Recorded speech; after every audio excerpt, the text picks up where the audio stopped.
নমস্কাৰ, আসসালামু আলাইকুম। মই ডক্টৰ বাহাৰুল ইছলাম। মই বৰ্তমান নগাঁও বৰদোৱা ৰোডত থকা মেট্ৰ' নাৰ্ছিঙৰ ওচৰত চলচলি দলঙৰ লগত জাৰ্মান হোমিঅ' ক্লিনিকৰ পৰা কৈছোঁ। মই আজি এটা গুৰুত্বপূৰ্ণ টপিকছ আপোনালোকৰ সন্মুখত আলোচনা কৰিব গৈ আছোঁ। সেইটো হৈছে মানুহৰ gold bladder stone. Gold bladder stone হ'লে কি কাৰণত হ'ব পাৰে বা কেনেকৈ গ'ল্ড ব্লাডাৰ ষ্টোন হয় বা হোৱাৰ পিছত অপাৰেশ্যন লাগিবনে নাই, আৰু অপাৰেশ্যন কৰিলে কিবা ছাইড এফেক্ট আছে নেকি, তাৰ পিছতো আৰু ষ্টোন হোৱাৰ সম্ভাৱনা থাকে নেকি, বা কি খাদ্য খালে ষ্টোন হোৱাৰ সম্ভাৱনা কম, বা ষ্টোন কেনেকৈ প্ৰিভেণ্ট কৰিব পাৰি তাৰ ওপৰত আলোচনা কৰিম।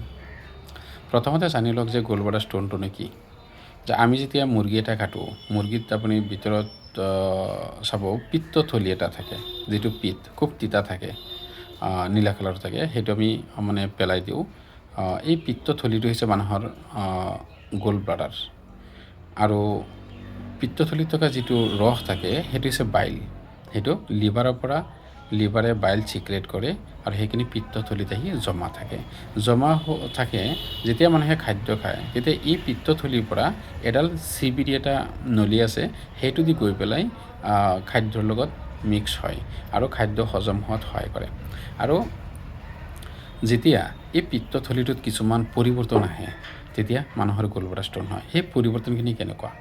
প্ৰথম হৈছে, যদি পিত্তথলীটো খালী নহয়, প্ৰায় লং টাৰ্ম যদি বাইল পিত্তৰটো জমা হৈ থাকিব, যেনেকুৱা আপুনি বহুত দেৰিকৈ খোৱা, টাইমলি নোখোৱা, বা ৰাতি উপবাস থাকি ৰাতিপুৱা সোনকালে খাব লাগে কিন্তু দেৰিকৈ খোৱা, এনেকুৱা বিভিন্ন কাৰণত যদি পিত্তথলীটো যদি খালী নহয়, বাইল বহুত সময়লৈকে বহুত দিন জমা হৈ থাকে বেছিকৈ, তেতিয়া লাহে লাহে বেছি জমা হৈ কনচেনট্ৰেট বেছি হৈ পেলাই এইটো ষ্টোনলৈ পৰিৱৰ্তন হ'ব পাৰে। আৰু এটা কাৰণ হৈছে যে মানুহৰ যদি কলেষ্ট্ৰল যদি বেছি থাকে বাইলে যিমান কলেষ্ট্ৰল ডিজলভ কৰিব পাৰে তাতকৈ যদি বেছি কলেষ্ট্ৰল যদি বাইলত থাকে, পিত্তৰসত থাকে, তেতিয়াহ'লে কলেষ্ট্ৰল ষ্টোন হয়। আচ্ছা, এই কলেষ্ট্ৰলটো ক'ৰ পৰা আহে? কলেষ্ট্ৰলটো আহে লিভাৰে যেতিয়া ফেটি এচিডছ বা কাৰ্বহাইড্ৰেটৰ পৰা কলেষ্ট্ৰল চিক্ৰেট কৰে, আৰু সেইটো বাইলৰ লগত আহে। দ্বিতীয়তে, যদি কলেষ্ট্ৰল থকা খাদ্য যিবিলাক আছে সেইবিলাক খাদ্য যদি আমি বেছিকৈ খাওঁ, তেতিয়াও কলেষ্ট্ৰল বেছি হয়। এতিয়া কি খাদ্য খালে সেইখিনি মই পিছত গৈ আছোঁ। এতিয়া কলেষ্ট্ৰল যেতিয়া বেছি হ'ব, টু মাছ কলেষ্ট্ৰল যেতিয়া হ'ব, তেতিয়া কলেষ্ট্ৰল ষ্টোন হ'ব। এই ষ্টোনটোৰ কালাৰটো য়েলো গ্ৰীণ কালাৰৰ হয় প্ৰায়। এতিয়া কলেষ্ট্ৰল যেতিয়া বেছি হ'ব, আৰু এটা কাৰণ হৈছে যদি বিলিৰুবিন বেছি হয়, মানুহৰ ৰেড ব্লাড কৰ্পাছকুল RBC যেতিয়া ব্ৰেকডাউন হৈ পেলাই বিলিৰুবিন ব্লাডলৈ আহে। আৰু এটা কাৰণ, যদি বিভিন্ন লিভাৰৰ বেমাৰ হয়, যি বেমাৰৰ কাৰণে মানুহৰ জণ্ডিছ হয়, সেই তেনেকুৱা ক্ষেত্ৰতো যদি বাইলত বিলিৰুবিনটো মানে ব্লাডত যদি বিলিৰুবিন বেছি থাকে আৰু সেইখিনি বাইলত যদি বিলিৰুবিনটো বেছি প্ৰডাকশ্যন হৈ আহে, তেতিয়াহ'লে এই বিলিৰুবিনকে গোট মাৰি পিগমেণ্ট ষ্টোন কৰে। এইটো হৈছে ডাৰ্কাৰ ষ্টোন দেখা যায়। গতিকে এটা হৈছে কলেষ্ট্ৰল ষ্টোন, এটা হৈছে পিগমেণ্ট ষ্টোন। যেতিয়া বাইল যিটো আছে পিত্তৰ, তাত যেতিয়া কলেষ্ট্ৰল বেছি হ'ব বা বিলিৰুবিন বেছি হ'ব, বা বাইল চল্টছ, বাইল প্ৰ'টিন, মানে বাইল এচিড যিখিনি আছে সেইখিনি, বাইল এচিডছ এইবিলাক যেতিয়া বেছি হ'ব, তেতিয়া কি হয়, সেইখিনি কনচেনট্ৰেট হৈ যায়। কনচেনট্ৰেট হৈ পেলাই ক্ৰিষ্টেলাইজ হয়, তাৰপিছত ষ্টোন ফৰ্ম হয়। গতিকে ষ্টোন ফৰ্ম হোৱাৰ মেইন কেনেকৈ যে ফৰ্ম হয় বুলি ক'লে, আপোনালোকে এইটোৱেই ভাবি ল'ব যে কলেষ্ট্ৰল আৰু বিলিৰুবিন যদি আমাৰ ব্লাডত বা লিভাৰৰ পৰা বেছিকৈ চিক্ৰেট হয়, তেতিয়াহ'লে গ'ল্ড ব্লাডাৰ ষ্টোন হয়। দ্বিতীয়তে, এই ষ্টোনখিনি যে হ'ব, এতিয়া আহিব আমাৰ খাদ্য, যে কি খাদ্য খালে কলেষ্ট্ৰল বেছি হ'ব বা বিলিৰুবিন বেছি হ'ব পাৰে।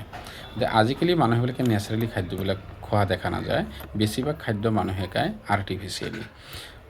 আগৰ দিনত মানুহে নেচাৰেলি খাইছিলে বা চাইট্ৰাছ ফ্ৰুটবিলাক খাইছিলে, গছৰ ফল মূল ফ্ৰুটছ বা ভেজিটেবলছ এইবিলাক খাইছিলে। আজিকালি বেছিভাগ এইবিলাক নেচাৰেলি খোৱা এৰিছে, আৰু বেছি অইলি ফ্ৰুট যিবিলাক ফ্ৰাইড ফ্ৰুট খায়, বা এটা তেল তেলত কিবা এটা বস্তু ভাজিলে, ফ্ৰাই কৰিলে, সেই তেলটো কণ্টিনিউৱাছলি ফ্ৰাই কৰি থাকে।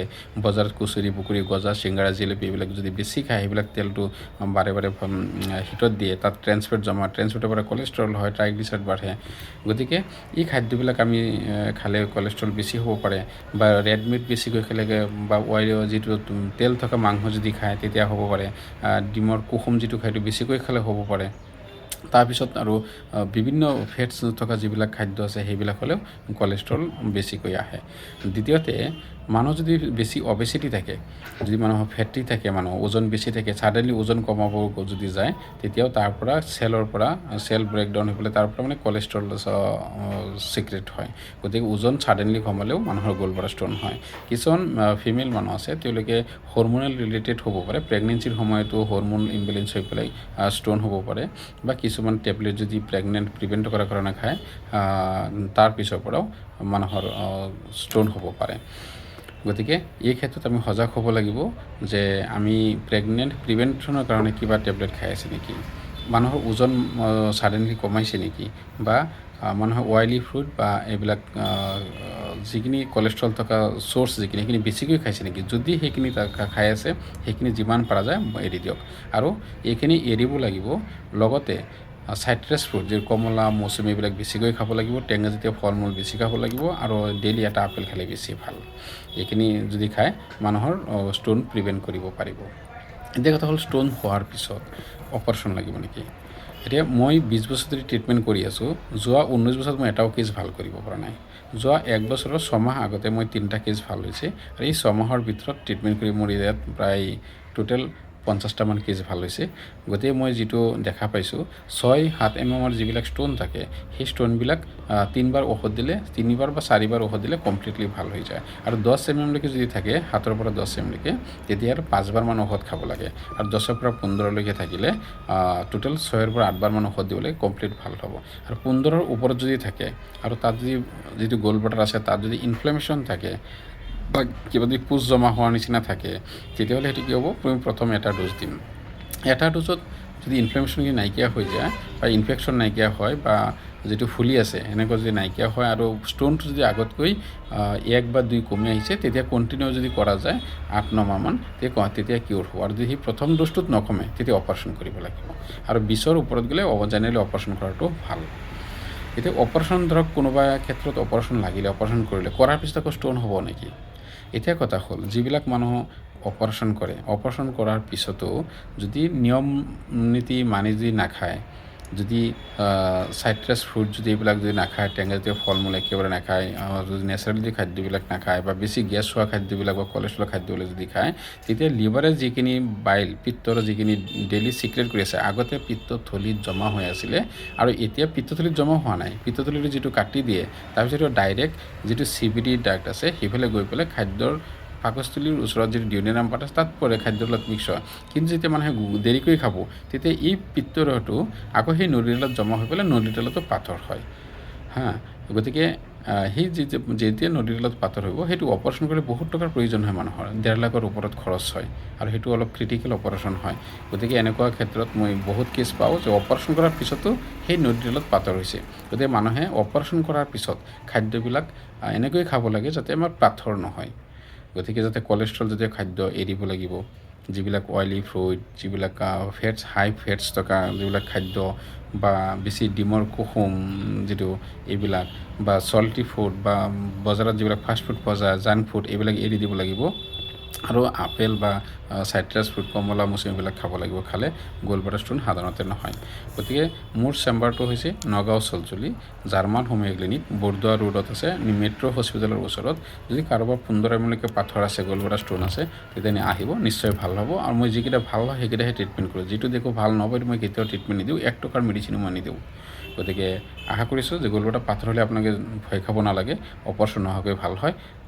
আজি ইমানতেই, ধন্যবাদ, খুদা হাফেজ।